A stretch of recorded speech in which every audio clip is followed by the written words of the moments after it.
They called it the Warminster Thing.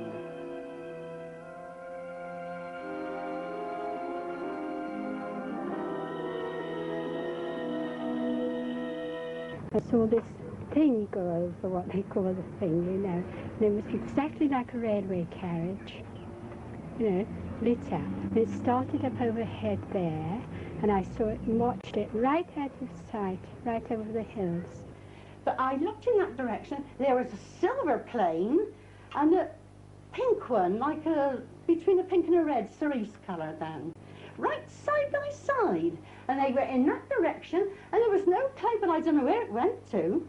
I heard this noise, it was a hell of a noise it was, and came down, you know, it was a bit misty, foggy, and well, it was like as if a tin can was floating nuts and bolts, you know, and somebody was rattling it. What I did see was a green shimmering light for about a quarter of an hour. Well, it's hard to explain. It's like a bright light with a red light in the middle. Like cigar shape, glowing at each end. I saw something over there between those two bungalows, and to me it looked as if it was about 500 feet high, no higher. It seemed to be hovering. It resembled something like a comet, but comets are white, so this one was orange, oval colour, so it certainly wasn't a comet. There very well might be something in the stratosphere. I mean, we're sending spaceships to other planets, and I can't see any reason why, if there is life on another planet, they shouldn't be sending craft to us. Obviously, these things, whatever they are infinitely maneuverable. They're certainly beyond our ability to catch. We can't put salt on their tails, as it were. Tell me what you saw. Just an object in the sky. And what did it look like? Like a saucer. Yes. And were there any lights or anything around No, it? it's just a white object in the sky. We were busy in here, but we had to come back in. But the three soldiers that were there with us, they also saw it. And they described it more or less like a lampshade. Well, although I've seen it, it hasn't convinced me. I still don't think there's anything in it myself. I think it's just a load of tripe. That's all. Hundreds, perhaps thousands of people were convinced that creatures from outer space had arrived.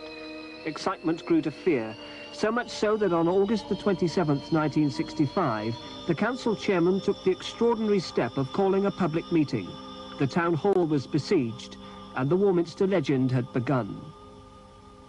I have never seen anything like it that Friday evening. It was fantastic. The people in the town, the reporters, all the dailies. My phone didn't stop ringing. We had them knocking at the doors. I've never seen anything like it. The only thing I could do, on the Monday morning I went on holiday to get away from it. It started off Christmas Eve 1964, which we published. A very respected member of Warminster, it was the postmaster actually, he reckoned he had strange noises on Christmas Eve, rattling on the roof, no known cause. And really, I suppose that's what started it, and from then it snowballed. Reports multiplied, eerie shapes, ghostly lights in the sky, and more than anything, that awful, terrifying noise. From all over the world, the watchers came, scanning the skies from the hilltops round this Wiltshire market town. In 4 months, 400 sightings had been reported. In the pubs and in the shops, the talk was of little else but the thing, and generations of television reporters were to cut their teeth on the mystery. And this Wiltshire town is back in the news again because yet another attempt is now being made to identify the Warminster Thing. Now, the Warminster Thing, as some people already know, is the term given to mysterious objects which have been seen in the sky around these parts. And this latest investigation, the most comprehensive yet, is being undertaken by an organisation called BUFORA. Now, that stands for the British Unidentified Flying Object Research Association. It seemed incredible, but in Warminster, excitement was at fever pitch. Surely, they argued, the sheer weight of evidence meant that something was going on. We have no doubt whatsoever that the phenomena at Warminster, the sounds and the sights are connected with and caused by flying saucers. And therefore, of course, it is our business, and we are investigating and have been since the phenomena were widely reported. Now, the all-important question, does this thing really exist, or is it just a joke? Well, it exists undoubtedly. We have a very wide range of testimonies from people of all walks of life attesting to that fact. The sights and sounds around here leave no doubt that what we're dealing with is a flying saucer, or it's flying saucers. And of course, the existence of those is, I think, unquestionable. Would you say that we face any danger from these flying saucers? I would say it can't be ruled out. So far, of course, there have been no overt acts of hostility which can definitely be established to be such. There are some disturbing incidents, but of course it's possible that another interpretation ought to be put upon these things. I don't think we need to be afraid to go to bed tonight, but one never knows, of course, in the long run. But, real or imagined, Warminster was in ferment. Indeed it was. Activity was centred on the two great hills outside the town. Reports, seemingly reliable, spoke of whole flocks of pigeons struck dead in mid-flight. Soil samples from key areas turned up the remains of moles and mice, their bodies riddled with tiny holes. It was the greatest story the little Warminster Journal ever had. It had all begun quietly enough at Christmas. Tucked away beneath their New Year calendar was a report of a noise, unearthly and terrifying. Suddenly, the silence was broken by a crackling sound emanating from the Bell Hill direction. At first, she thought that it was simply a lorry unloading on the hill. But it passed over her head and became louder and louder. Letters began to arrive, more reports followed, but even then the story was almost hidden below the births, marriages and deaths, the farming reports and the adverts. That menacing vibrating noise has been heard again in Warminster. The shock waves of sound which can kill and maim birds and stun the senses of rational people. Finally, belatedly, it made the headline. And after that, and for the next 10 years or more, stories about creatures from other planets became part of the staple diet in the newspaper columns. Barely 2 days after the public meeting held in Warminster Town Hall to discuss and try to identify the thing, it has been seen by at least 5 people over the bank holiday period. Whether you believed it all or not, the stories of the experiences of the people of Warminster became ever more gripping. He was shaking in every limb when he staggered indoors. His family were most concerned, but it was some time before he told them of his peculiar experience on that walk through the darkness. He saw nothing. It was a noise that made the strong lad's knees knock. The same weird crackling sound. People were rushing here from all parts of the country who were interested in UFOs. We hadn't heard much about it until then, but we had a number of callers at the office wanting to know what was going on, and they were going up on the plane and spotting at night and staying up there all night. Well, by the time they'd been up there in the dark and looking at the sky, I think they saw a lot more than was really there. Obviously, some people really thought they saw something, but I'm sure that everybody who's been out and looked at the stars, by the time you've stood gazing at them for 10 minutes, they all appear to be moving about. But one photographer, Mr. Gordon Faulkner, had better luck. He managed to take a picture of a flying saucer that hit the British press in a big way and then went round the world. Mr. Faulkner, in fact, has done much to put Warminster on the flying saucer map. This is how he got his picture. I had a camera with me. I was taking it down to my sister who wanted to borrow it. And, well, as I say, I just had the camera with me. And pure luck, I just undid it and took a picture. The object was staying still all this time, was it, or was it moving? No, it was moving. But moving slowly? It was moving fairly fast. I wouldn't like to say how fast, but I couldn't say how fast. Now, some people have said that when they've tried to take a picture of one of these things, there's been some mysterious force or radiation that stopped the camera from working. Did you find this? It didn't stop my camera from working. Have you had people say that this picture is a fake? Of course I have, yes. I mean... What do you say to them when they say that? They're entitled to their own opinion. I know it's not a fake. And it doesn't really bother me what other people think. Some people, nonetheless, are distinctly bothered. Colonel Allen, for instance. Well, I think the whole thing's a lot of nonsense. Why do you say that?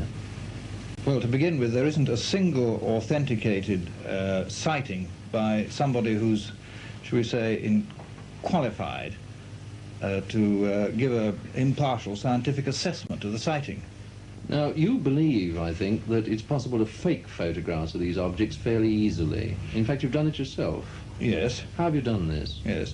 Well, I had one colour film left on a reel, and so I produced this. And this is exactly what?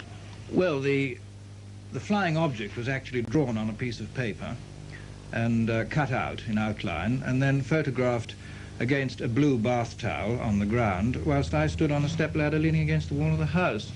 And I moved the camera slightly as I took the photograph so as to blur the thing. And what are the reactions of the believers to this photograph? Have you shown it to anyone? Well, no, I've kept it fairly quiet because I had intended originally to bring it out, whilst admitting it was a fake, next time the thing blew up. As I'm sure it will do. In fact, it is doing now. Number 42 Chapel Street, Warminster, is out of this world. It's Britain's first satellite station for tracking unidentified flying objects. Using binoculars and a high-powered telescope, the UFO brigade are mixing up a storm in the Wiltshire heavens, looking for close encounters of the third kind. Well, I was in the army at the time, and it was way back in '64, and myself and two friends were down the local park, just over the road there, and we saw these people looking into the sky, and lo and behold, there was a UFO. Well, I think it was a UFO. It was a cigar-shaped, you know, the typical grey cigar-shaped, and it hovered for about 20 minutes over the church, and that was over the actual town.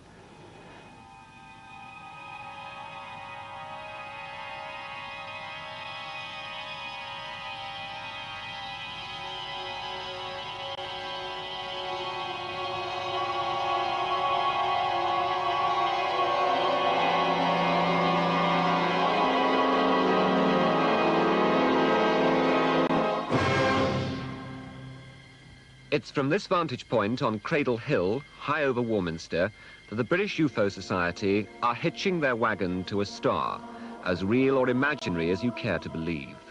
They claim the skies around Warminster are littered with UFO junk, which shines on the faithful who come here from all over the world. On a clear day, they say, you can see practically anything.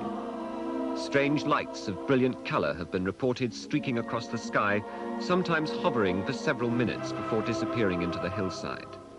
More exaggerated claims speak of elf-like visitors coming down from flying saucers and interrupting army manoeuvres at the nearby Royal School of Infantry.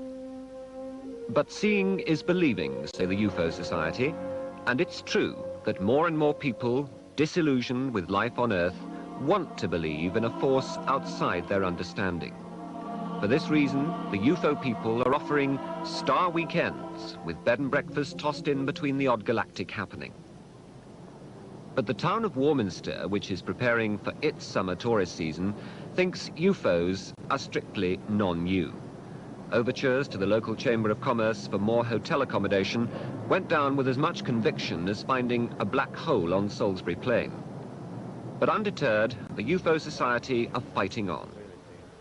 Inside a cottage they've bought and renovated for £11,000, they're hoping to whet the imagination of Star Trekkers with UFO badges, stickers, notepaper, books and T-shirts. A mass of literature is being gathered to awaken skeptical minds.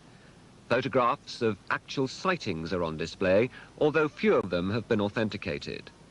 It's said that 90% of all reported sightings can be explained by natural phenomena. But what about the other 10%? Sally Pike believes she witnessed the real thing. The closest sighting I've ever had, I believe, was Star Hill at Warminster, and that was a really good one, you know. It was close up, or I should say about a quarter of a mile, I suppose, with a large orange globe floating across from the Stonehenge direction, right in front of about 12 of us, which, you know, who were present at the time. It was just twilight. And through binoculars, when you observed this, you could see the traditional dish shape with the sort of orange light flashing on the top, and it followed the contours of the hill at Star and came down, you know, fairly close at hand, and it sort of hovered. It was an actual beautiful shot, you know, like as if it had posed specially for us. And whilst everybody watched it, the light on the top changed from an orange to a white, and it seemed to spin, and it, you know, it's visible there for about, oh, I think it was 2 minutes. The British UFO Society claim that people who come to Warminster in search of terrestrial phenomena feel a form of magnetic attraction which draws them here. That may be as high-flown as Martians eating mashed potato, but it certainly helps newspaper circulations. If Warminster is to become a happy holiday ground for star-struck Earthlings, what's on offer? Ken Rogers, a UFO director, explains. Well, we can put you up for weekends or even weeks' holidays if you want to. There's a shortage of accommodation in the town, hotel-wise, and here people can come and sky watch at night, come in sort of in the early hours of the morning and so on. They can also come and during the daytime and study UFO literature, write, do research and so on. If I didn't see a UFO, would you give me my money back? Oh, we can't guarantee that you'll see a UFO. We can't guarantee that anybody will see anything inexplicable. But there's been so much evidence from just the local townspeople and from people from all over the country and many parts of the world who have come here and seen. And Warminster is the most likely place to come in any part of the country than anywhere else. And so it's up to the entire company of flying saucers, cigar-shaped objects, bright lights and supporting androids to get their little show lit up over the skies of Warminster this summer. The British UFO Society are hoping the Force will be with them.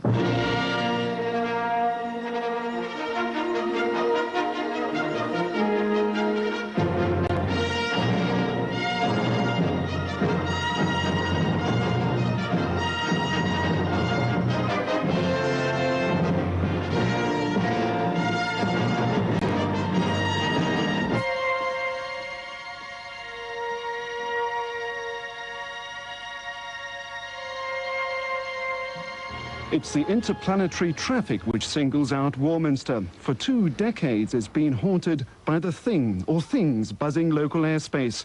This afternoon, it was just rain clouds. But there's nothing like a good anniversary exhibition, even if it is about the unexplained. 20 years' worth of speculation and study is on show. It goes to prove that in UFO ratings, Warminster is definitely the final frontier for flying saucers and little green men. The Thing was heard a long time before it was seen. During the summer of 1964, people in the district of Warminster were startled by sharp crackling noises in the sky. Then, during the summer of 1965, the Thing was spotted. Here in the village churchyard of Heytesbury, the vicar, his wife and son were mesmerised for half an hour by a fiery red cigar shape in the sky. It was the first of many sightings to come. It sparked a sky watch. Space groupies with telescopes camped out. Scientists from all over the world came to study something that mostly wasn't there. The lucky ones witnessed strange sights. I was invited up here in Easter 1966 by the local journalist who then said, come up onto Cradle Hill and on any clear night we'll guarantee you'll see something inexplicable. I thought, oh, I was a bit cynical, you know. And I came up here and lo and behold, at about 9:30 in the evening, a formation of 5 lights suddenly appeared in the sky, just where we are now, and appeared from nowhere from the sky and went across in that direction towards Clay Hill, and then the lead one went way faster and it ended up going into what we call a base star, and it went inside the belly of the thing, and of course this base star wasn't a real star, it was a craft. And no logical explanation for that? None whatsoever. It wasn't the army, it wasn't aircraft, it wasn't a weather balloon. As far as I'm concerned, it's a UFO. From all the books I've read, I would say that 99% chance that there are visitors that come here, and we don't know much about them. The Americans are very cagey about all these things, you know. Don't bother to look very much, so. You know, not interested. No, a lot of people go out there, but they'll do damn really. I was in a flight to Spain one year. I went into the cockpit of the plane, and I said to the pilot, "You ever see any flying saucers?" "Oh, yes, they frequently fly along beside me in the cockpit." What do you know about that? And he wasn't pulling my leg. No, I suppose there must be something, yeah. You silly if there ain't. Big place, isn't it? A bit bigger than Warminster, so there's got to be something. Are you going to be on top of the hill tonight? I doubt it. You see, I'm 81 plus, and I don't do much wandering around at night like I might have done if I was your age. Well, it certainly changed the life of one man, the local newspaper reporter, Arthur Shuttlewood. Without reservation, he believed that someone or something was trying to make contact. A lot of people, when I've recapped on their stories, they've had that same sensation that they feel better, perhaps not physically, but mentally and spiritually particularly. They want to achieve something for the benefit of mankind. I don't think I ever have, you know, but you do get that feeling that's inculcated in you by this experience, I think. Would it be going too far to say that you feel you've had something like a religious experience? Yes, I don't think that would be exaggerating. You do. You seem to have a new outlook, a new mental outlook on life, and you want to help people. This is most peculiar, perhaps, and it's almost incredible to you, no doubt. But I felt that sensation. I wanted to see it again, and I wanted to convince whoever was on board that we weren't antagonistic, and we wanted to warmly welcome them if they cared to land. And of course, they have landed. They have landed now. A lot of people agree. The mystery of these extraordinary circles, which appeared in a cornfield at Westbury exactly 2 years ago, has never been explained. Circle spotters discovered the most startling example in what was becoming a puzzling summer. Beneath the White Horse at Marlborough, a formation of 8 circles appeared, 6 of them forming what looked remarkably like a great crucifix. On the ground, Colin Andrews and his team measured, finally calculating that the crucifix was just 1 degree out of true. That's 7.71 at 45 degrees. We haven't had it before. It's very spectacular. It's very large. It's one of the largest formations we've seen. And as I say, it has all of the hallmarks of the genuine phenomenon.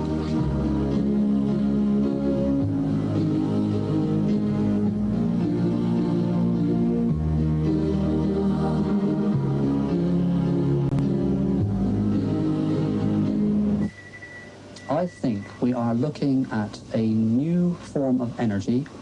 The vortex itself, I believe, is created by a new kind of energy, probably related to magnetism. I think the magnetic field of the planet may well be being manipulated in an intelligent fashion. And the evidence is beginning to support the theory that there is an intelligent, a thinking behind this. Mr. Andrews claims to have been consulted by the government and the royal family about the circles. He says the circle phenomenon is building to a climax.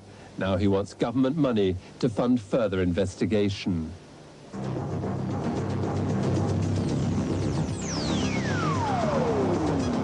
Since man conquered space travel, it seemed less and less fantastic that other beings may have been doing it too. Over the decades, there have been countless UFO claims. Strange lights in the sky, powerful force fields, even spaceships themselves. It's not surprising then that some think the circles are caused by the classic circular motion of flying saucers.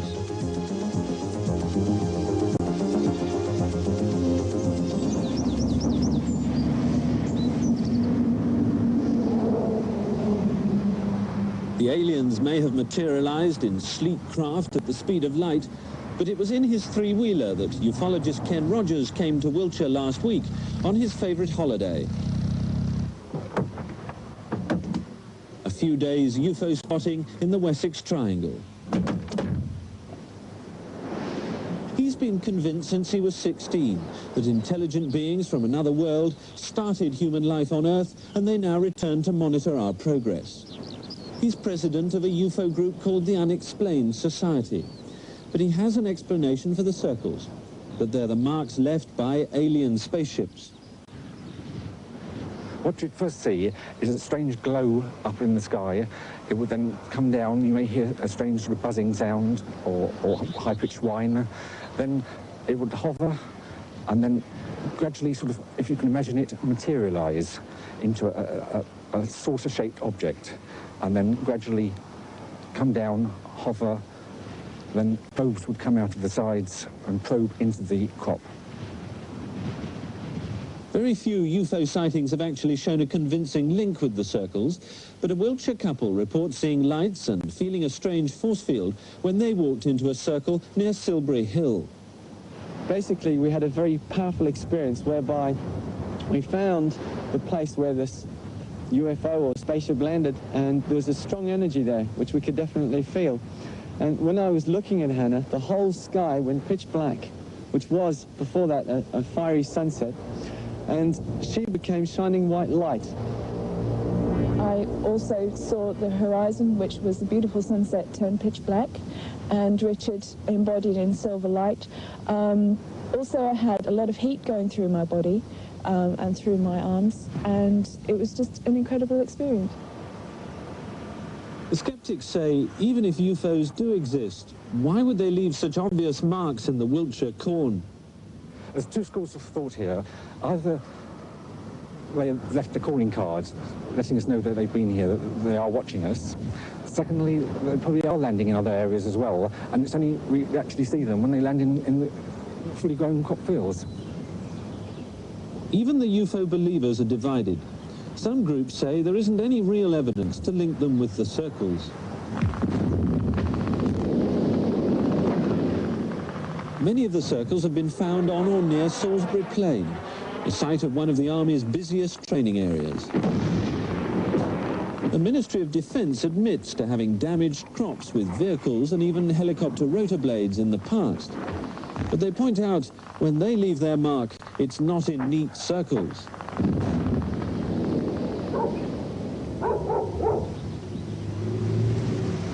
Circles have even cropped up on Army land. Today, their range control officer is visiting a tenant farm on the edge of the Imber Ranges. Hello, Bernard. Hello, Major. We've got some more circles out here. Yes. Hello, Major. Yes? 2 years running, Bernard Elliott and his wife have woken up one morning to find their barley has been flattened. Same as they were last year. That's right. We discovered this. This year, it's been one large circle and 4 satellites. So not spiky like it is now. No, it's obviously grown up since right, then. that's it, yes. Right. What's the military doing in this area? As you know, might cause something like this. Well, we behave ourselves on your land, or we do our best to. I can't think of any military activity, and I've checked the range calendars, that could have caused this, either ground troops or vehicles or aircraft. I mean, it's really just a puzzle. If it isn't the Army, Mr. Elliott reckons it's either a hoax or an alien visitor. That space up there is that large, and if it's as big as people tell us it is, well, we can't be that naive to think that we're the only people in this universe. The Army has taken the problem so seriously, they've even used vehicles and helicopters to conduct their own experiments to confirm they're not responsible. But with the experimental airbase at nearby Boscombe Down, couldn't the circles be caused by secret radar or communication trials? I've been through the whole list of exercises and trials, and there's nothing that would possibly produce the sort of effect that we've seen today. But they wouldn't tell you about it anyway, would they? But I know before they come on here, they have to actually tell me what they're going to do. And I'm always at liberty to go and inspect and see what they're doing. And I've seen, or I'm aware, that the sort of equipment that have been trialled here would not produce that phenomenon. Even if the military is behind it, it seems highly unlikely they'd have kept it hidden for so long, even if they needed to. As for alien visitors, it still remains strange that no one's ever seen a spaceship making such obvious marks in our crops. The world's weather has fascinated and confounded man since time began. Although its mechanisms are now largely understood, it remains an untamed and sometimes mysterious force of immense power.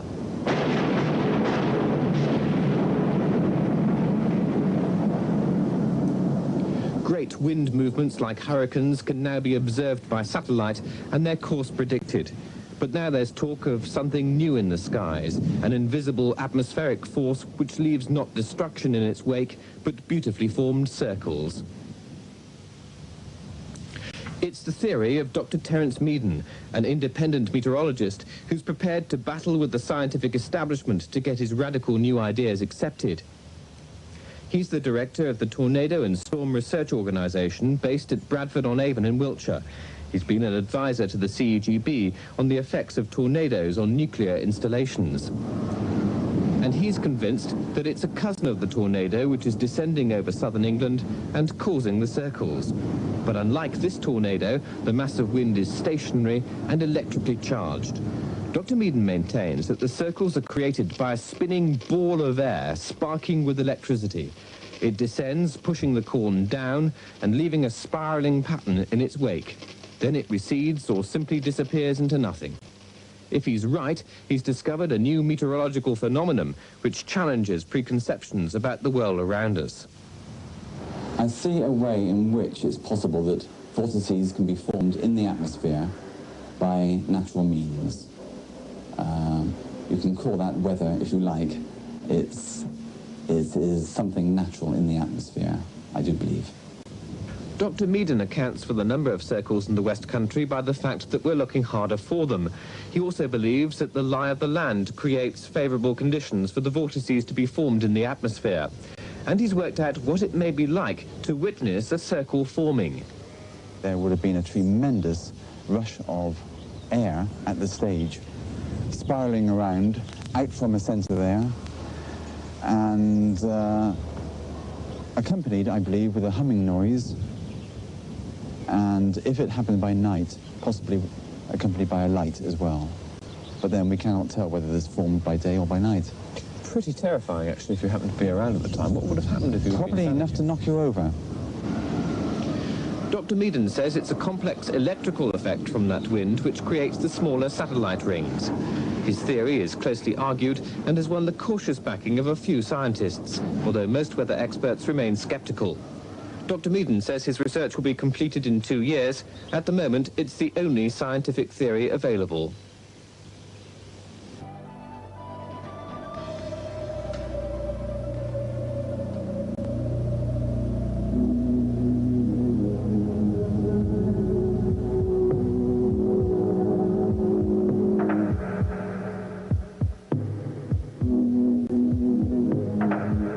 Something very odd's been going on in the south of England. Strange circular shapes have been appearing in the crops, particularly in the area that was once King Arthur's Wessex. Could it be that someone or something is running rings round Arthur? Everywhere you look in this part of England, there are circles, round barrows, tumuli, constant reminders of an age gone by, and the special significance which Salisbury Plain had for the early Britons, and the Druids who built their most sacred temple here in the form of a circle.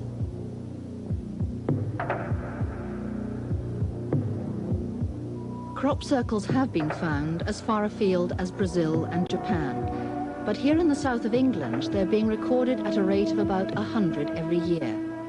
There are those, however, who believe that a different form of airborne transportation is actually responsible for causing the circles. There's a lot of military activity in the area. Middle Wallop is the main base for naval helicopters. A few years ago, Colonel Greville Edgecombe was surprised to find the finger of suspicion being pointed at his pilots. A local farmer or landowner around here rang up and said, "What have you chaps been up to?" And I said, "What?" And he said, "My corn." And I said, "Let's have a look." Trundled over, and there are these extraordinary circles in his corn. And he was doing it light-heartedly, but quite clearly it wasn't our helicopter. Well, why was it quite clearly not your helicopters doing it? Well, when you see these, the corn is laid down in a spiral circle, and the edges all around the circle are absolutely untouched, absolutely sheer. Where the helicopter, the wind from the helicopter blows down and outwards, and the grass or the corn would be dished out in a saucer. A helicopter produces a wind downwards, and that is not going to make an absolute sheer cut. You couldn't possibly do it, because the helicopter would have to, even if it could make it into that spiral, would have to arrive in one spot and disappear again without even moving to get a perfect circle that you end up with. It's absolutely impossible.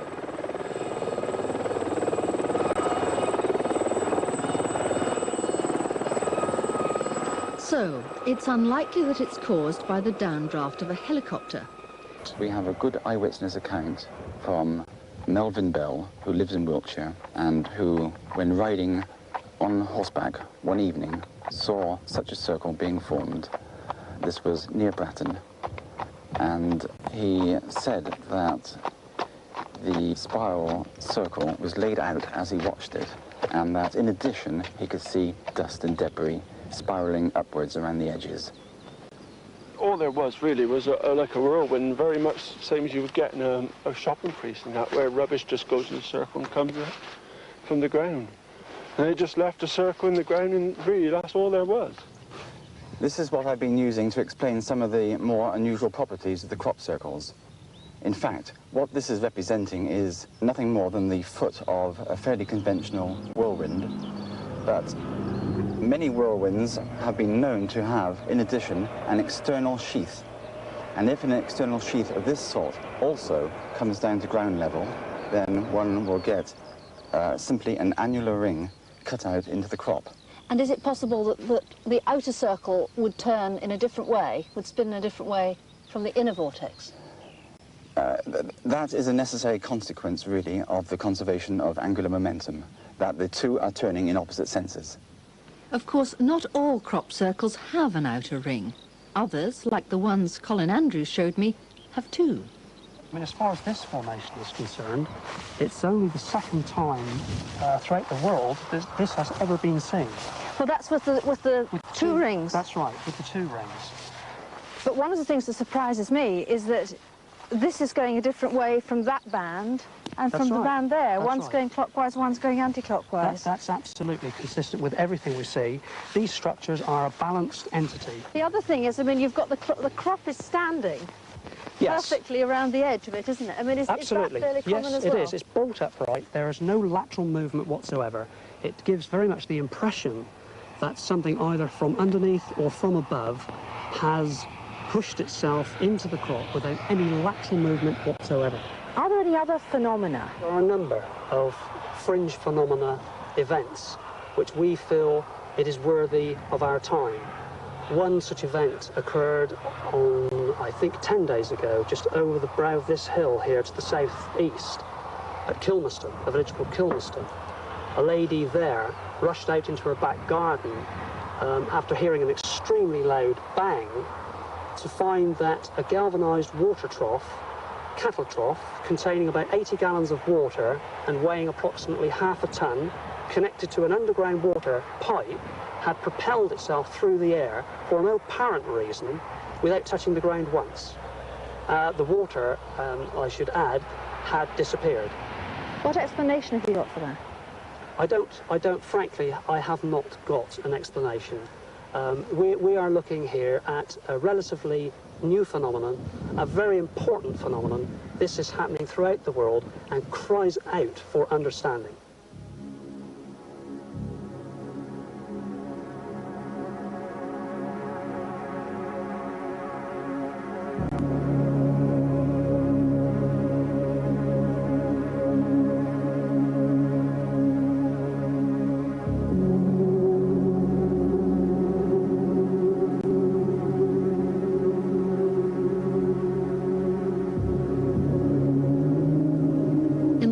Light of dawn, a scientific explanation might seem the most plausible. But why are the circles here in ancient Wessex? Could it be that the answer is hidden in the mists of time? I think Stonehenge might well have a part to play in all this, particularly with regard to this country. We noted some time ago that the dimensions of these formations were consistent with the dimensions of the circles within Stonehenge itself. Not only that, but that some of the ley lines running through and to Stonehenge also, we feel, may well have a part to play in the location of these things. So, what secrets lie under the ancient burial mounds? How important are the ley lines? Are the magnetic fields? Or is it just an unhappy coincidence that brought the pilot of a Harrier jump jet into this area on the 22nd of October 1987? Shall Shortly after takeoff, all radio contact with the plane was lost. It was found flying without a pilot over the southern tip of Ireland and later crashed into the Atlantic. The body of the pilot was later found not far from Stonehenge. Only yards away, in the same field, were 4 crop circles. I was there within an hour and a half of the report of the unfortunate pilot's body being found. What were your feelings when you visited the site? Well, clearly of sadness for the loss of the pilot, but frankly it sent a chill down my back, the fact that I had previously had an inner feeling when I heard about the accident of the aircraft, not knowing even where it was or where it had actually taken place. I just literally had an inner feeling that there might well be some association with our phenomenon, and it turned out to be absolutely precisely so. I can't account for that. And what about the UFO that Pat and Jack Collins reported seeing one night on Stockbridge Down? As we came over the brow of the hill behind you, then... You said to me, didn't you? Cool, look quick at that. Yes. There was this circle with lights all around the edge and would appear to have been spokes which were also lit. I saw this enormous big thing. It was like sort of looking at a great wheel at a fairground. It looked that size. Like Jack said, it was lit up the whole way round, and the spoke with clear, like electric light bulb lights, and the like spokes of the wheels of this wheel, and they were all lit up as well, and it was standing up on end. By the sound of it, Steven Spielberg was pretty close to the mark when he made Close Encounters of the Third Kind. What did the philosopher say once? There are more things in heaven and earth than are dreamed of in our philosophy. I don't know. Oh, I definitely think it's something, it's not from this earth. Because, as I say, they're so... The way the corn is swept around in them, and you've got the 4 evenly spaced where I should think feet have come down or something out on the... You get the great big one in the middle, and you've got the 4 outside ones. I mean, they're so evenly spaced that it's got to be something like that. Talking about feet on the ground, the military kept pretty quiet about this 4-legged friend. There's no doubt that some of the UFO sightings on Salisbury Plain can be put down to unmanned gadgets like this spy in the sky being tested.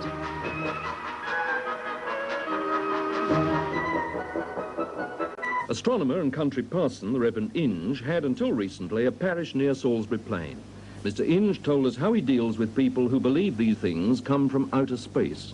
2 ladies wrote to me from an address in Bristol, and they said they were walking on a hill, a high hill outside Warminster, and suddenly, without any warning from a wood nearby, 2 of the strangest little flying machines they'd ever seen suddenly shot up into the air with a terrific noise, flames and smoke, and they disappeared right up. Away they went over the horizon. And they were so astonished that they thought they must be seeing things. They didn't like to mention it.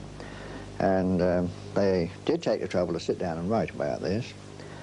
And in that connection, I want to say what they saw, I'm sure, is what has already been shown on film of the BBC, a film that came from the United States, of these one-man helicopters that are jet-propelled as well. You have the rotor over your head, and the man has it strapped on his back. And I met another man later on, as I say just now, he actually saw one of these come down alongside his car, and he stopped, and he saw the man pull out a map, consult the map, see where he was, fold it up again, put it in his pocket, crash helmet and everything, and press the button, and away he went up in a sheet of flame.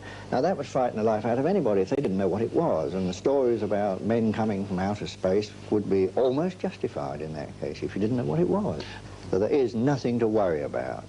After all, none of these things has killed anybody yet, or as far as I know, injured them, except perhaps the brave people that are taking part in them, and then you don't hear very much about that. But would you go so far as to encourage ordinary people to think these did come from outer space, so that the services could carry on with their experimenting behind this sort of smoke screen? Would you go that far? No, not a bit. I wouldn't. That would be deception, wouldn't it? I would simply say, look, you've seen something that perhaps you weren't supposed to see. I can assure you that there's no danger from it, and if you see it again, just remember that it's really in your own interest and in the interest of this country that these things are happening, and just go to sleep on it and don't worry about it. So I'm personally, my message to the people of Warminster is, don't forget that you live on the edge, the perimeter of an experimental area where brave men are doing experiments in connection with all three of the forces. You're the editor of the local newsletter about UFOs. What? A lot of people do say it's the army around here that are causing the Warminster Thing, but we've traced back through history that cases occurring before the army came here, and also we've got cases on record of army personnel out on manoeuvres actually seeing things themselves that they can't explain. What about the answer lying in the soil? Have they examined that theory equally closely? We asked Mike Hodgson from the Soil Survey and Land Research Centre to come along to Francis Shepherd's farm in Wiltshire, where circles appear regularly, to see what he could dig up. I must say that there are many features in the landscape which are well known to archaeologists and soil scientists, which are based on crop marks, which are based on soil. And these are often archaeological, round barrows, things of this kind, but they're all related to either differences in soil nutrition or in soil depth. Soil depth, of course, affects the water supply to the growing plant during the summer season.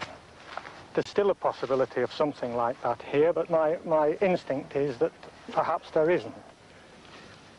Chemical causes have been dismissed because the circles are so geometric, but fungal infections can cause fairy rings in grass. As a true scientist, Mike Hodgson took several samples before passing an opinion.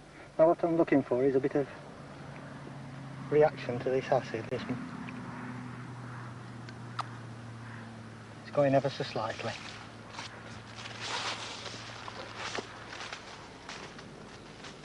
What do you think causes these crop circles? This particular crop circle, I remain agnostic. Certainly not little green men.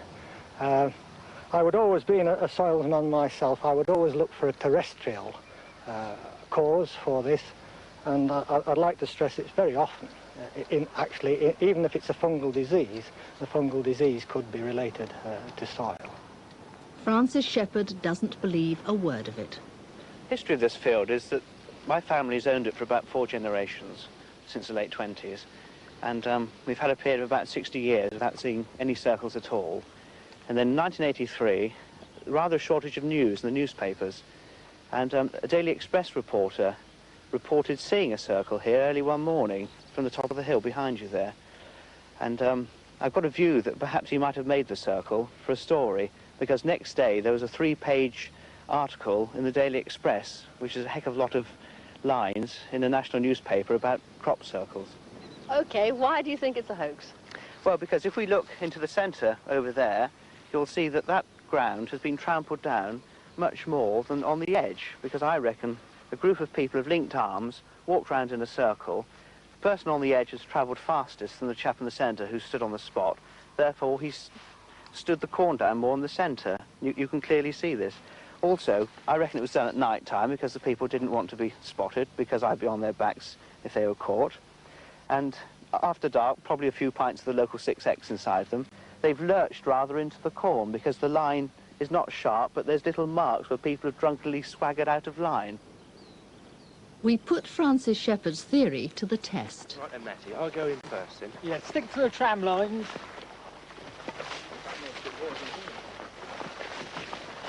We enlisted the help of a young farmer's tug-of-war team. Would it be possible, we wondered, to create a crop circle without leaving any trace of human involvement? They looked surprisingly practiced as they made their way down the track left by the sprayers to the spot that we'd chosen. They were armed with nothing more than a stick and a bit of old rope.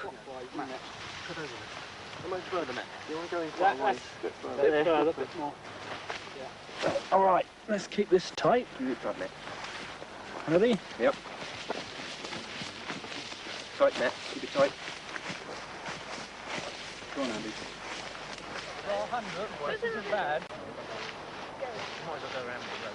behind that, Fill in behind me, fill in. Fill in first. You like the footwork? Just go around. I'm doing about 3 times the width of Phil. And he's got size 11s on as well. I've heard this actually, Peter.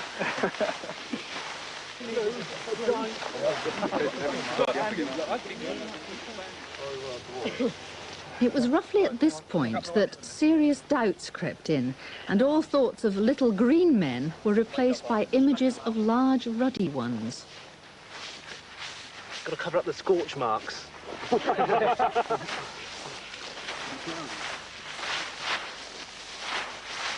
you see the paper tomorrow? Another one. Needs a few final touches done to it, sort of the manicure of the circle. Yes. Well, what are you going to do to manicure it then? Well, we sort of comb it, spread the wheat out on the ground, even it up, make it look as though a spaceship's You do look as though you've done it before. Well, yeah, that I no Rent comment. a circle. Yeah. Seriously, have you done it before? Well, that would be telling. Yeah. Trade secrets. Yes, I wouldn't like to say. I think there'll be many farmers in Hampshire that might be knocking on our door. Messrs. Taylor and Andrews, however, took it all in their stride and went about examining the hoax circle just as meticulously as they do the real thing. See, Busty, inside here, you've got, you see this 2-inch, 3-inch gap between the lie of the plant and the surrounding wall. This gap here, this is something we would never find, because of course this is a concentric flow as opposed to the genuine phenomena. It's in fact, in many respects, it's too perfect. It is too perfectly circular as opposed to the elliptical shape as well. You can see that this is absolutely circular. I mean, it's very neat and it's very well done, but it very clearly is a hoax. We identify very quickly those circles that are hoaxed, and we have seen 3 this year that have been hoaxed. The lie of the plants within the genuine phenomenon is entirely different to anything that can be hoaxed and has been hoaxed. Have you ever been taken in? Not as yet, not as yet. But we don't set up to be taken in. We obviously, we are wanting to get on with the job and to break beyond this hoax nonsense. There is a genuine phenomenon here, one which now we have to get to the bottom of. But this one, as they say, could run and run. No matter which theory you support, whether you think it's an elaborate hoax, a stationary whirlwind, or believe in Colin Andrews' unexplained phenomenon from outer space, collecting the data to support the claim is full of frustration. It's a race against time, and just when you think you might be getting there, someone always comes along and destroys the evidence. Ken Rogers is chairman of the National Unexplained Society, which boasts 2,000 members. Yeah, wind conditions, you can understand a mini whirlwind. Farmers know what a mini whirlwind looks like in their fields. It's perfectly symmetrical. You only have to look, as I said before, the television pictures, the perfect circle in the middle, followed by the 4 outer circles outside, which is typical, as far as we're concerned, to the landing and taking off of a UFO. But even the sceptics were hard put to dismiss some of the reports. In the village of Steeple Ashton, dozens experienced an encounter of the most peculiar kind. The chap here in the blue sweater, now you've got a good view of it. What do you think it was? I think it was a spaceship. A spaceship? Yep. Well, why do you think that, in all seriousness? Well, it had a hole through the middle, but it was sort of hard around the edge outside. The clouds couldn't pass through the outside of it. Could go through the middle, though. Have you ever seen anything like it before? No. Not nothing like that. And how long were you able to see it? I was up in the window, I saw it about 3 minutes. 3 minutes? Yeah. Was it sort of hovering, or...? No, it's just going around like a wheel, just going over. Now, you got a good view of it. Describe it to me. Well, it was sort of blackish grey wing going across the sky, and it was dark on one side, and in the bottom it had a sort of little line through it, and it was moving across the sky slowly, and then it disappeared behind a tree. Miss Green, did you see the phantom object yourself? I saw it, yes. How would you describe it? Very much as the children did, as it appeared to be a smoke ring. That's the best way that I can describe it, as a smoke ring. Any theories as to what it No might be? theories at all.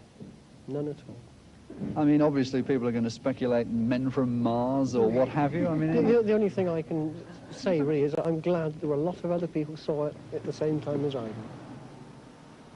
Down in the town, at least one group of people were over the moon, the traders. An invasion of sorts had certainly arrived, but it was of a very different kind. Not little green men, but tourists, thousands of them. If the Warminster Thing wasn't exactly a put-up job, at least the town's shrewd businessmen knew a good thing when they saw it. It did wonders for trade. I'm sure the traders did some business.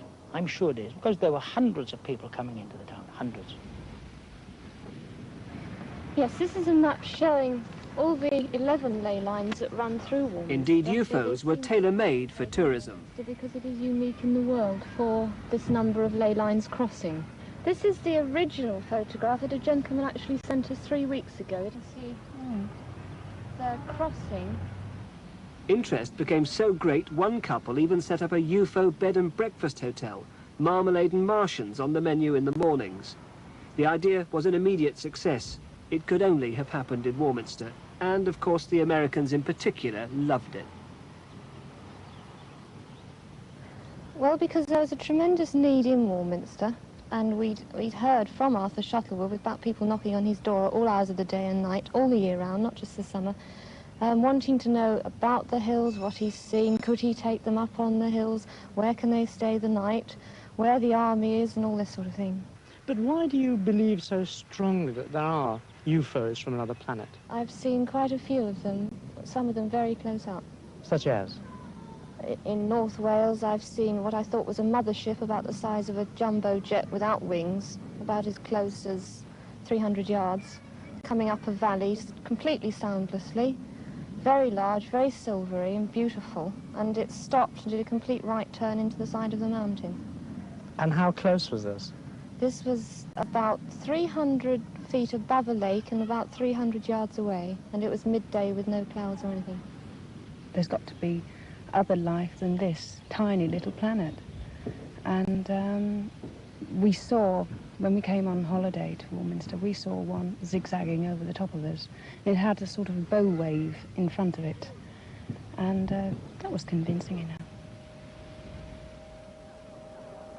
The little market town stayed in the limelight for more than a decade. It somehow became accepted as a place where the unusual was pretty usual. The very name developed a ring which in itself became evocative: Warminster.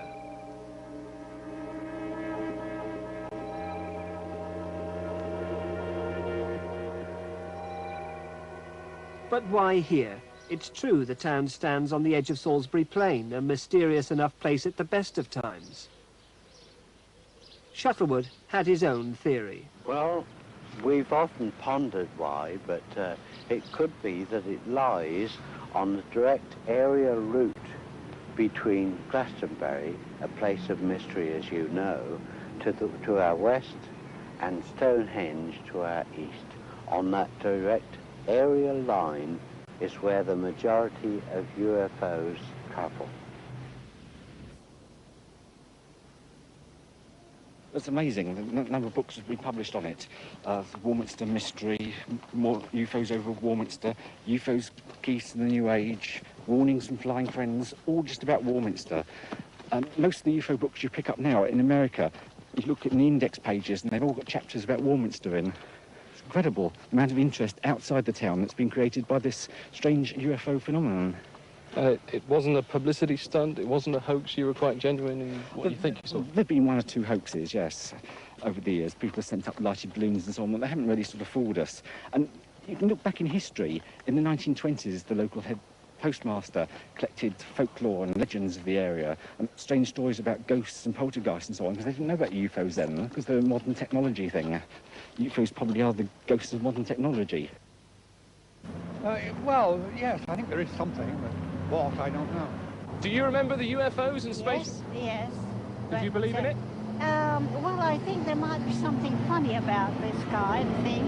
There's so much in the air that you can't really tell. You sound as if you might just believe in them. Well, I don't know. There might be something in it, but I never found anything. Not myself personally. So you don't really think they came from outer space? Oh, no, no, not yet. I think they might later on, but not yet. Are they going to come back one day? Well, history shows that possibly that they did come back in the 60s, because, as I say, in the 1920s there was a strange phenomenon, and in a book called The History of Warminster, written 115 years ago, there's a whole chapter about phenomena in the town, so it may well be a recurring thing. It's just that it happened in a time when we were into spaceships, travelling to the moon and so on, that we've used this UFO label. We've termed them as spaceships because we're living in the space age. It's probably possibly a phenomenon that's part of this town, and always has been, that reoccurs, and depending on the time scale, like once it was called angels and demons and things falling out of the sky, and now we term them as flying saucers. It must have been about 8 years, probably more. We're going towards Westbury to pick my son up from Warminster, to pick my son coming on a train. I had my other son with me, and it was pelting down with rain, and we saw this thing coming across the sky like a cigar that had been reported, and we didn't believe anything probably till the next day, and it was reported in the press that something was sighted on the way from Bradford-on-Avon towards Frome, and this was right in the flight. So I mean, what could you think of it? Well, it was just a cost of living going up quicker or something, you know. There's nothing we could decide on, but people really do believe there is something. We have sent voyagers into space. Why can't other people be sending them to us? No, on that basis, I think there could very well be something. I'm not personally convinced, but there we are. They were sceptical when certain people postulated that this Earth planet was round. They were proved wrong. The evidence shows, the weight of evidence, there's files and files of it, that something definitely strange happened in this town. A few people, 2 or 3, have come to me, or approached me, but not in any sense of worry. I have had one man who came to ask me what I thought of the thing, theologically. My answer to him was that whether or not the thing was a real thing, it did not seem to me to be relevant to the end of the judgment, nor that it had any religious significance. Did you feel inclined to pooh-pooh what he was saying, or did you take it dead seriously? I took it seriously in the sense that he himself was dead serious, and to that extent I had respect for what he said. But this attitude is one which I find personally very difficult to cotton on to, because I don't think that, speaking theologically, that God works in these ways. Whenever I come to Warminster now, I'm always reminded of an American television film about a little town in the States where the people were perfectly normal by day, but come the night, they became zombies, taken over by aliens from outer space. Well, Warminster folk certainly look as if they're controlling their own lives. UFOs take the vari-coloured shapes of glowing spheres, luminous pear drops, ovular jewels that range from blood-red rubies to winking diamonds of flashing lights, from lustrous daytime pearls of shimmering surface to fiery emeralds that decorate the nocturnal heavens with fluorescent brilliance. Wow! But people were seeing or hearing strange things. I just suddenly said, there's a light up in the sky. He rushed out to get his little telescope. So we all had a glance, and sure enough there was a shining object. Well, having investigated this phenomenon for the past 3 or 4 years, my principal conclusion is that it is due to an object coming into our atmosphere from outer space. It was like a cigar, like a big cigar just going up along the sky. You sure of that? Well, I got 2 daughters, and I swear on their lives. It would seem that E.T. or whoever else was involved has gone home. There are those who are convinced it was the military, testing devices on Salisbury Plain, just a hand grenade's throw from Cradle Hill. This is how one writer described the UFOs. Seen through a telescope at night, a hovering spacecraft is a glorious firefly of radiating colour changes, pulsating from centre to outward edges in a continuous stream of patterns, white, amber, green and red. Well, cynics like me might say just like the flashing lights of a military helicopter. Ah, well, all part of Warminster's history. Or is it?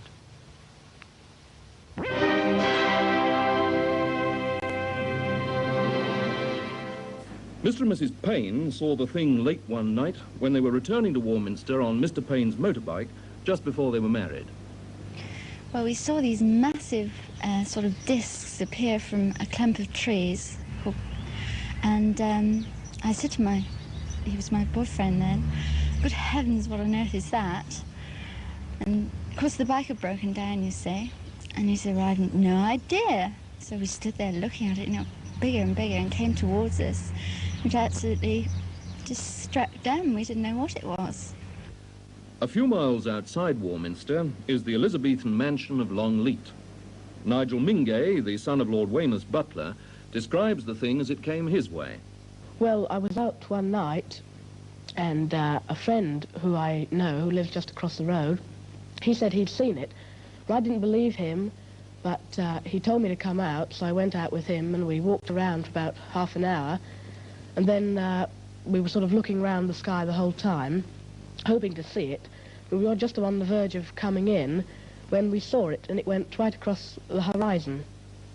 Yes, where did it go exactly? Well, if I can show you just out here, it appeared from behind this tree, and went right over the sky and disappeared just before it got to that tree. And what did you feel like when you saw it? Well, I was surprised, not shocked, but I always had an open mind about it. But now I believe in it. How many other Warminster people believe in it?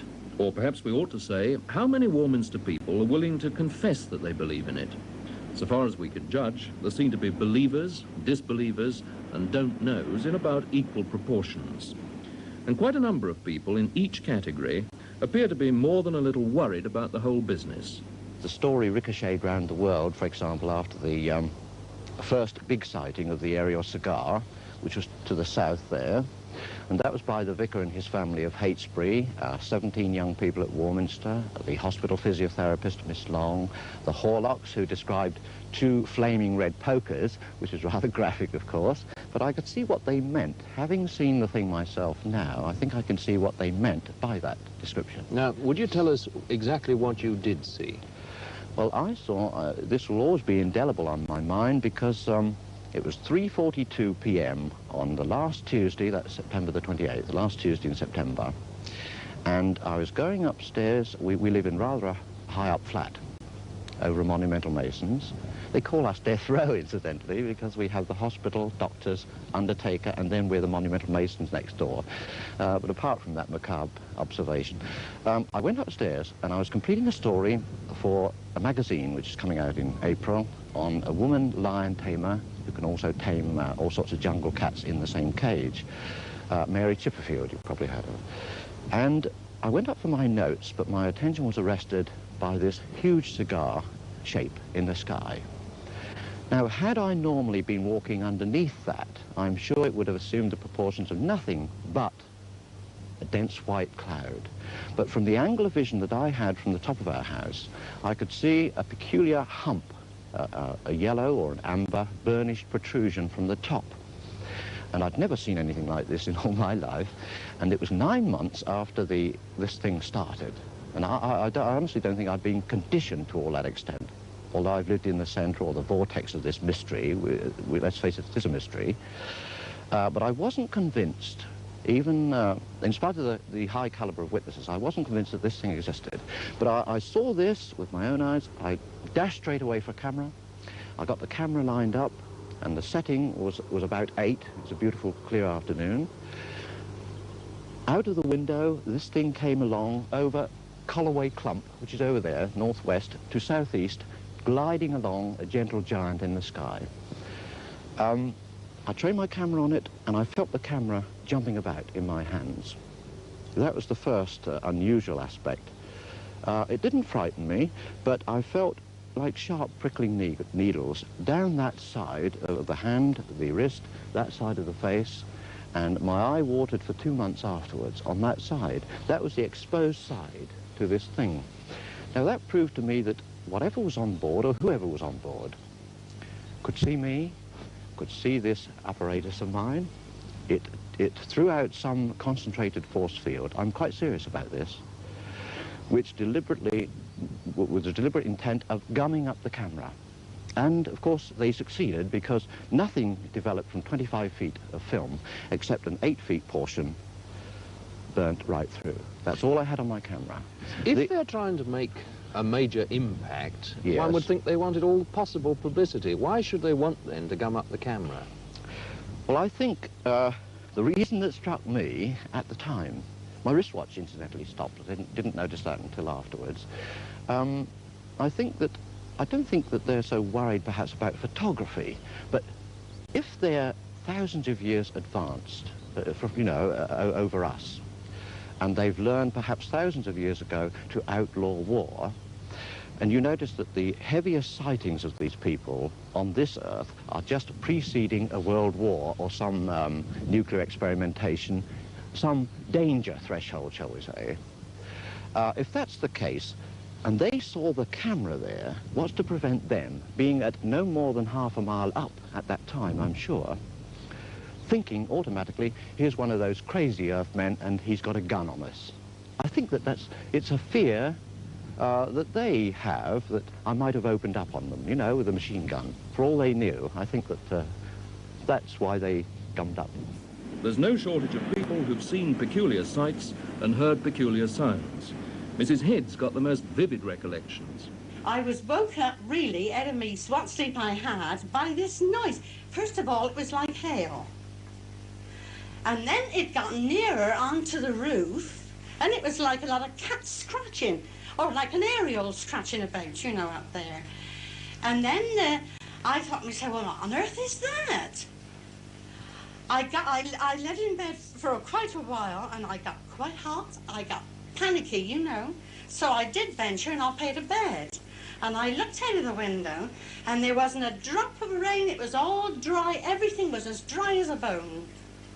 But after that went over, I heard a whimpering noise, and like someone going, that was the noise it was. And I thought, whatever is it? And I sat on the side of the bed, of course, Jean's in with me, and she said, whatever's the matter with you? I said, do you hear that noise? She said, no, nothing, don't wake me up. She went to sleep again. So the dog downstairs, she didn't bark, but she was making that woofing noise. You know, woof like they do. And afterwards, when I turned over on my side and I got into bed, it looked as though there was a light, like the cloud going over a moon. I don't know whether anything passed over then, but there was no planes, nothing at all in sight. I pull the blankets up over my head and think, damn the army, I wish they'd shut up and go to sleep. In bed or out, Miss Anderson has both feet right on the ground. She's no intention of being taken in by any talk of visitors from other planets. Last summer, I got up one morning, looked out of my bedroom window, and we had got army in green camouflage jackets with leaves in their steel helmets romping round the estate yard and the withy beds beyond. We could call those little green men, I suppose.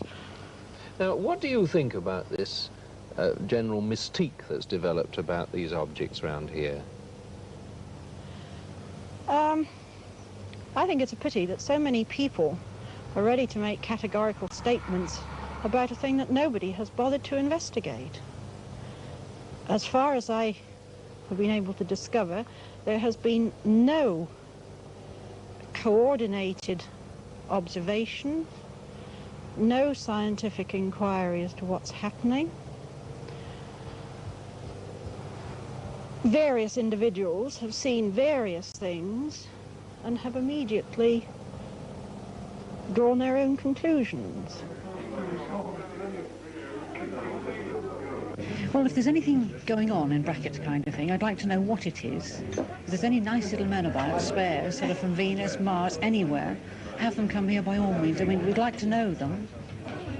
And if it's giving people something to talk about, we'll bring trade to the town, fair enough, go on with the whole thing. So we continued to watch it for a while, and then it started this very erratic movement again. So I said, is it a star? And he said, no, it isn't. And then he believed, as well as me, that there was definitely something around. I believe in it because, whereas those who haven't seen it don't believe it, those who have seen it must believe in it. It's as simple as that. Those who see, believe. Those who don't see, scoff. I don't believe them.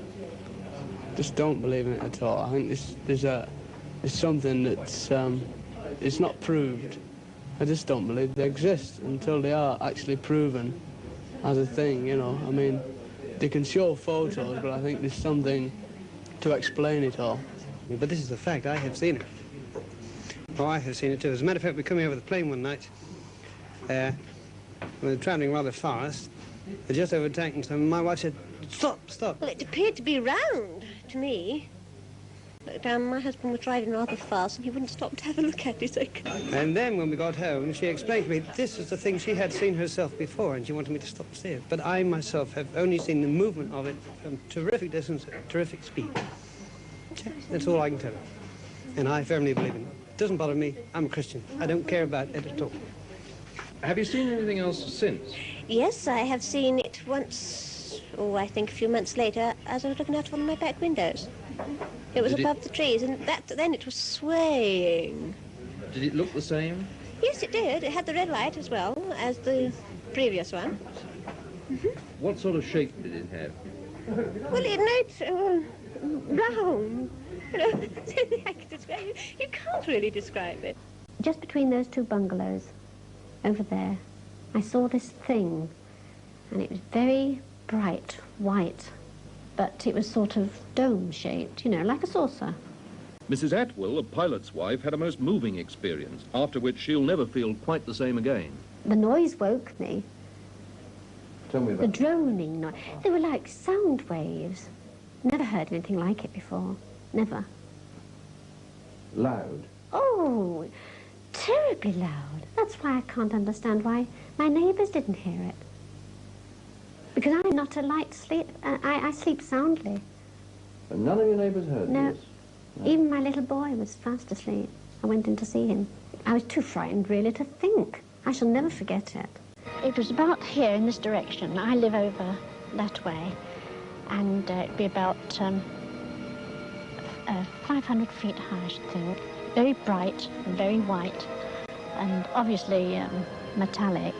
I didn't see any lights on it. But it was the noise which frightened me. It was a terrible, high-pitched droning sound. I just don't know how to describe it, because I've never heard anything quite like it before. John, what sort of things have you seen in the past? Well, since I've been here, it's 1969, I've seen a lot of things from this area here, Cradle Hill.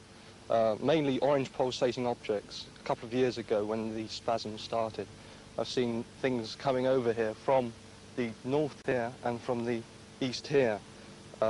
Quite good objects, very low, pulsating orange globes of light.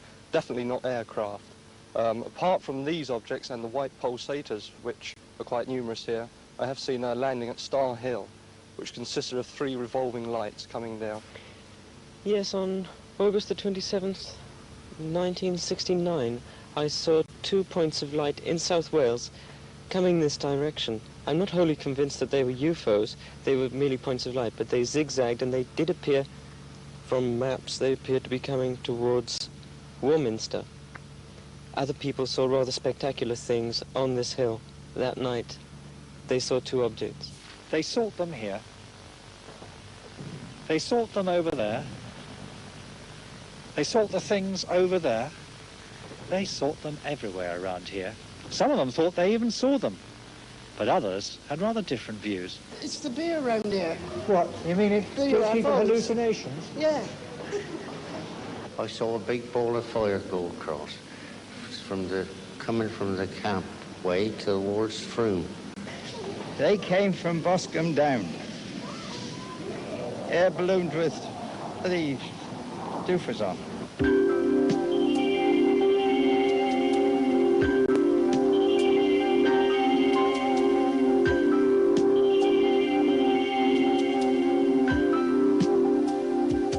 A public meeting chaired by the then council leader, Emlyn Rees. Pandemonium. There were hundreds of people there. It was scheduled to start at 7:30. I had a message about 5:45 saying I ought to do something about it and get down to the town hall because people couldn't get in. And I had great difficulty myself at about 7:15 to get into the meeting. was going in very well, in full swing, and the post office brought in this telegram. Investigations completed. Invasion fears unjustified. Carry on, Emlyn. Signed, Doctor Who. Of course, this was quite a relief at that time, and of course everybody burst into fits of laughter. I had an innumerable amount of letters. A lot from the United Kingdom, but a vast number from America, and quite sensible letters. And I replied to them all, and I've had quite a lot of correspondence in the intermediate years. I've had nothing in the last 5 or 6. It's died its natural death. Warminster Society did spawn the British UFO Society, tenaciously scanning the heavens today. Back in town, traffic still flows, earthly mortals still shop, but the cash registers do miss those heydays. I keep an open mind. Why Warminster? Your guess is as good as mine, but let's have another one soon. So, whether some people saw the thing or not, the traders of Warminster would certainly like it back soon. Please, before the army shoot it down.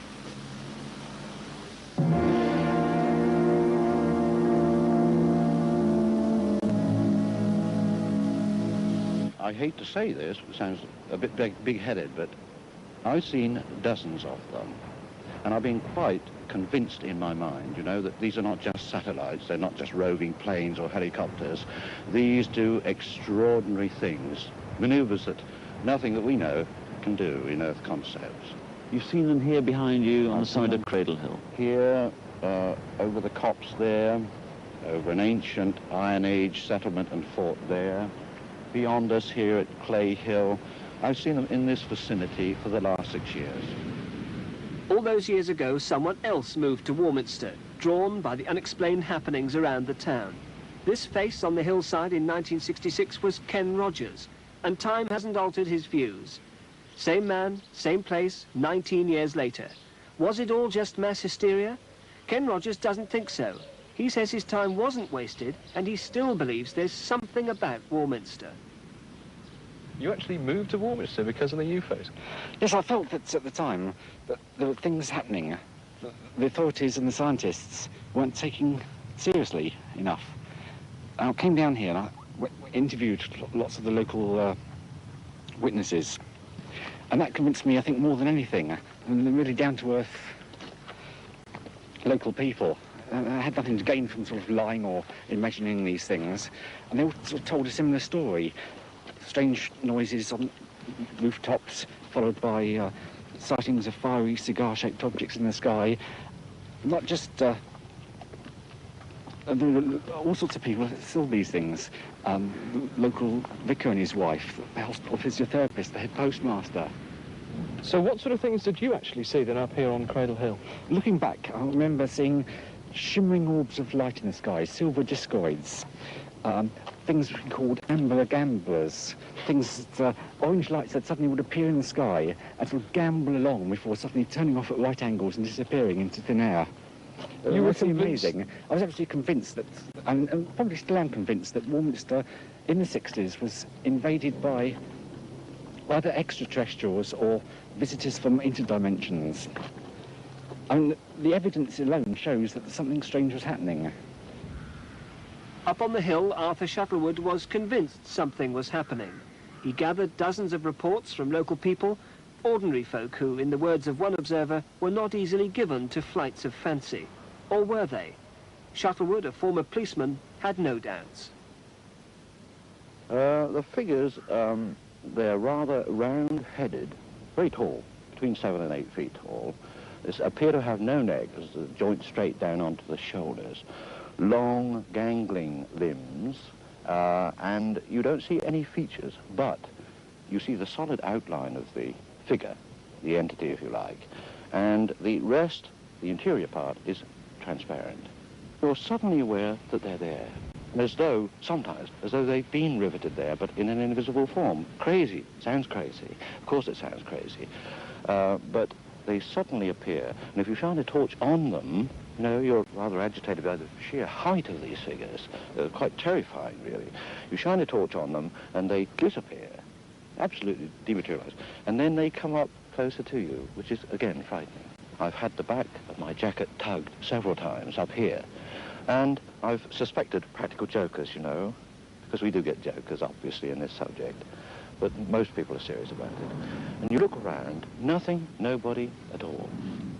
The watch went on, but many of the locals remained unimpressed. If there was an answer, they had it, murmuring darkly of the military goings-on round Salisbury Plain, and the secret experimental aircraft establishment at Boscombe Down. Heaven alone knew what they got up to over there, but Shuttlewood knew better.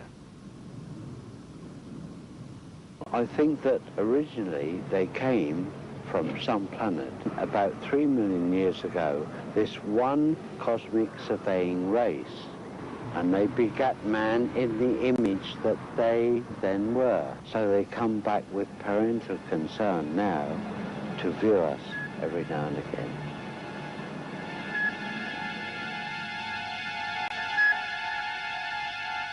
But not everyone felt comfortable with Warminster's new reputation. If you were a Warminster person and you went away anywhere, and someone said to you, where do you come from? And you said Warminster, they expected you to have horns and look green. We did, personally, I did get quite a lot of leg pulling when I met people away from Warminster. They just didn't believe what was going on, and they thought it was all a great joke. The majority of people I met while I was away. But there were a lot of very sensible people. It wasn't just nuts or cranks who saw these things, was it? Oh, no, no. I think they definitely saw things. What they were, I wouldn't know. And that's what the investigation then and now, I suppose, UFOs. The trouble with this area is you get army helicopters. We've invented this very basic UFO detector. And what it is we have it pointing, it's like a compass. We have it pointing at magnetic north. And it's connected to a buzzer. And then set it up on sky watches, switch it on, and then should a UFO come over emitting any electromagnetic frequencies, the compass needle will get affected and it'll set off an alarm, giving us some indication that something may be in the area, and we look up and hopefully may see something. They seem to come over from over there, you know. They come over and they sort of go in different sort of shapes and stuff, come over different colours and stuff like that. I mean, I've come here a couple of times with been military operations on, and they say they don't come around then, so... But I believe one day I'll see one. Well, I've been up there several times and I've never seen anything. But well, no, there's been quite a few sightings, especially over towards that side of the tree. It's a big area up there, anyway. I was walking from Arn Hill up to Cradle Hill, and then just past the farmhouse, I became aware of this grey thing lying in the road, and I was just absolutely dead scared, you know. It was just this fear. It was just like a fog, really, but it was perfectly outlined. It was the typical classical flying saucer that you see in photographs and so on. And it just lay there right across the road. And I just went absolutely hot. I didn't know what to make of it. It was similar to, like, Doctor Who's TARDIS, if you like. It was half here and half not, as if it was in another dimension. But it's an incredible experience, and I don't expect people to believe unless it happens to them. How many people here tonight are afraid of the thing?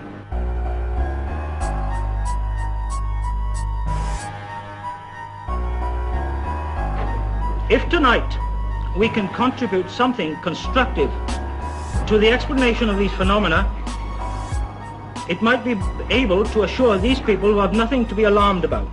The noise did occur, and I confirmed the lady who was too scared to disclose her name that she did hear it, and so did I. It woke me up. I was wakened by this dreadful droning sound. Would like to speak up. And I went to the bedroom window and I saw this brilliant object. It was quite low in the sky, and I live up Beacon View that way, and it seemed to be travelling very slowly. And I was petrified. I just couldn't move. I was shaking like a leaf. I just couldn't move, and it was going on for half an hour.